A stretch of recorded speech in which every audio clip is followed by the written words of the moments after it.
Venezia è un luogo differente da qualsiasi altro, visibilmente differente.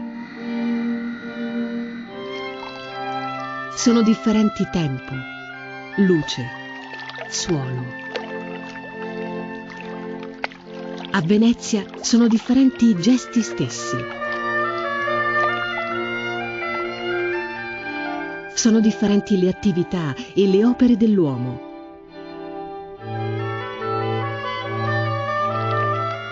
Non ci sono analogie tra Venezia e il resto del mondo. Non vi è nessuna analogia tra ciò che viene fatto qui e ciò che viene fatto altrove. Grandi sono invece le affinità tra Venezia e tutto quello che nel suo territorio viene ideato e prodotto, anche se con funzioni, forme, utilizzi e significati diversi.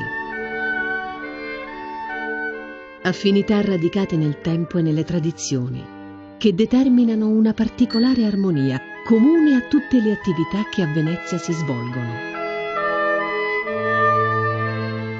Il ritmo, la saggezza, la raffinatezza, la grazia, lo stile di Venezia conferiscono una personalità propria a ogni cosa che qui vede la luce. Costituiscono la materia prima, l'essenza di tutto ciò che vi si produce. Un impalpabile elemento, un filo conduttore che accompagna ogni attività veneziana e la rende particolare. Una forza silenziosa, come Venezia.